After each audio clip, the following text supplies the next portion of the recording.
yesterday I almost fell victim to a Facebook Marketplace / Venmo scam, and I needed to tell my story in case any of you guys would fall for it, because it was pretty darn clever, and I'm like pretty tech savvy, you know? But they were cleverer because they got me like 80%.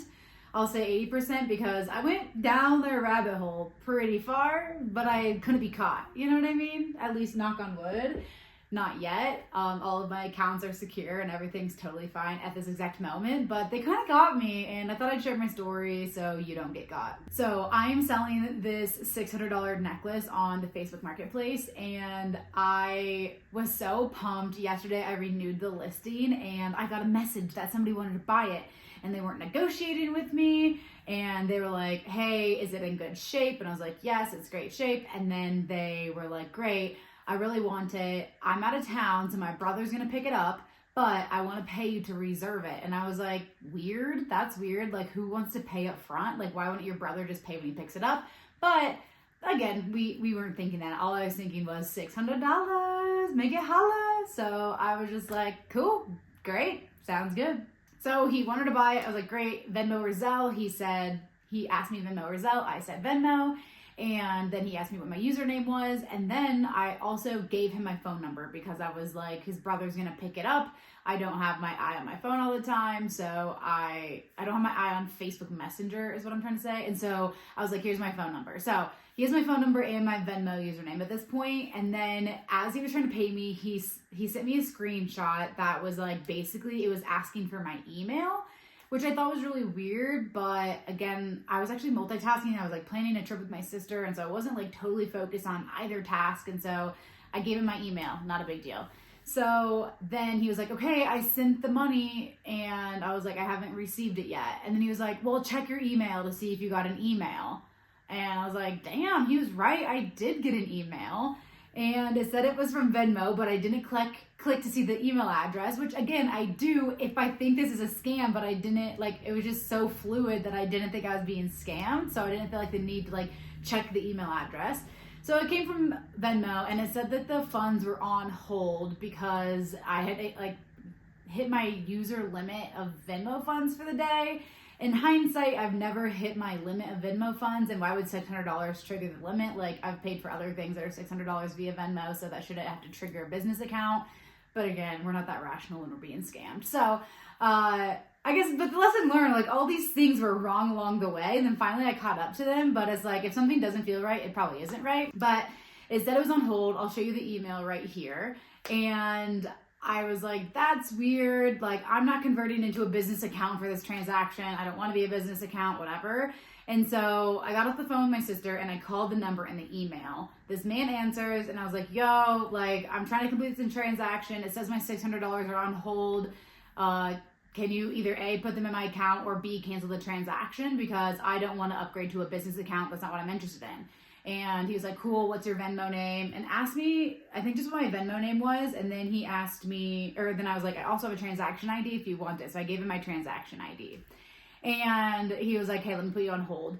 And like, in hindsight, did he ever say like, hey, this is Venmo or anything like that? No. And also in hindsight, they didn't have like a phone, like one of those keypad things where it's like, press 1 for X, press 2 for that, which I think Venmo should. So that was another flag that I didn't really catch. So I was on hold. There was no hold music, nothing. I was on hold for 30 minutes. 30 minutes. And I was like so annoyed. I was like, I'm so sick of Venmo. I can't believe they're making me hold this long. And it's not so much the hold, but it was the fact that he never checked back in to be like, yo, I'm still working on this, blah, blah, blah. Meanwhile, while I'm on hold, the scammer via Facebook Marketplace on Facebook Messenger is like, hey, I'll just Venmo you. The email says if somebody Venmos you to get to $1,000, then it'll automatically transfer you into a business account. And I was like, no, I don't want to be a business account. Like, don't send me more money. And he was like, hey, Abby, what's happening? What's happening? And he's like being very impatient in my DMs. And I just thought it was because like maybe his $600 was like in limbo at the time. So I was like, okay, I understand. Like, you're being a little annoying. Anyhow, so I was really annoyed that I was on hold this long, because I was like, this is not a hard transaction. It just happened. Like, it's not a hard case. I don't think it should take this long to figure out. So I hung up at 30 minutes in. I recall the number back and it was like, this voicemail box is full. And I was like, that's weird. And so I call it again and it was like, this voicemail box is full. I call it again, doesn't answer. So then I'm suspicious and I click on the email to see what the full email address was of the account. And of course it's like Venmo online money service 07@gmail.com. And I was like, oh shit, I'm being scammed right now. And so the guy still messaged me on Facebook Messenger, but I don't know if I really thought he was a scammer or not. I was delusional, let's be real. And so I messaged him and I was just like, I am trying to figure this out. You'll have to wait till tomorrow because Venmo, I started Googling like Venmo online support because I was like, well, this number is not working. Let me see if there's a different Venmo support number. And they're not open on the weekend. This was Sunday night. So they're not open. And I was like, hey, I think I'm being scammed. I'm trying to figure this out. And I told him that. And then I realized I found Venmo support via their app. So in-app support via chat. So I started chatting and I was just like, hey, do I have $600 on hold or not? Can you tell me if I do? Also, I received this like sketchy email from this like weird email address. And they're like, okay, can you forward that to like our phishing department? And also like, change your password. I'm like, is the rest of my account secure? They're like, yeah, but you got to change your password and do all this stuff. So I changed my password and then I went to my Facebook messaging to like see if like, I don't know, I guess respond to this guy or see what was up. And of course, like all the emails are deleted and everything's deleted. So he was the one that was scamming, what is crazy is like, what if he was the one that answered the call when I called that number? Because he totally could be, I don't know. So anyways, like that was a whirlwind because it was like, oh my God, I'm selling this $600 necklace to holy shit, I'm being scammed to like, damn it, I'm not making my sale.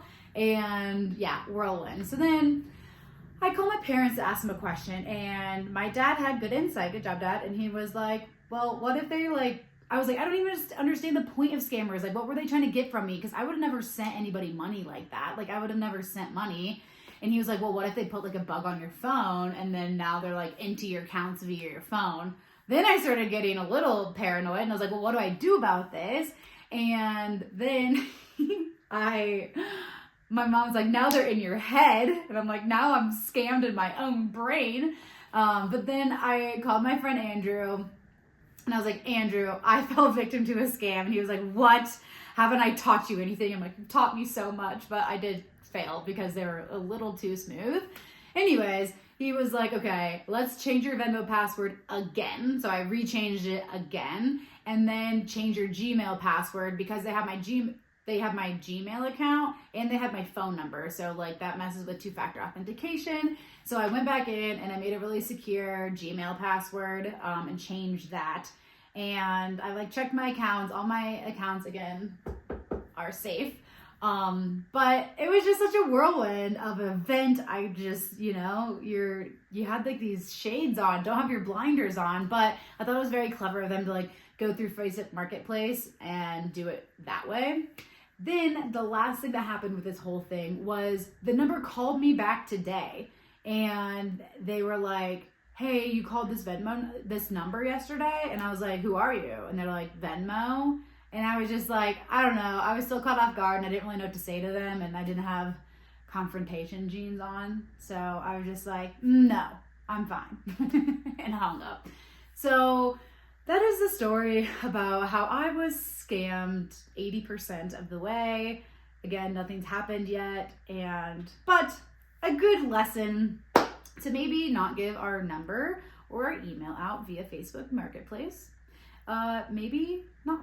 Always check your email when you get it, even if it seems like perfect timing, perfect place. Like, I just can't believe I didn't check that.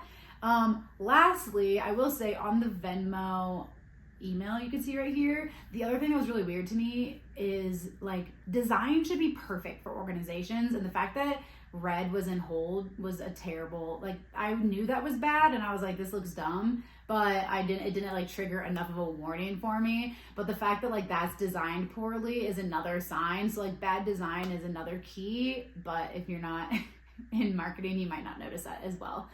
So anyways, check your emails. Don't give away your email. Check your email addresses and which emails come from. don't give away your phone number and email addresses, and have really, really secure passwords. I use Dashlane to have a really good password manager, and then they always do like unique passwords for all of my accounts I have. And it's just a bunch of numbers and letters, and you would never remember on your own, but that's why I use this like password manager. I'll throw it in the description below if anybody's interested, because that thing is a lifesaver. In addition to like helping have really secure passwords, when we were traveling, we had some friends get their phones stolen and stuff, and when your passwords are all managed on this like app online, it's really easy to get into all your accounts again. So anyways, that's another pro of Dashlane. Anyways, thanks for listening. I hope you don't get scammed. Check your email addresses. Be safe out there. Don't get blinded by selling a cool item on Facebook Marketplace. And that's it for me this weekend. Catch you next time.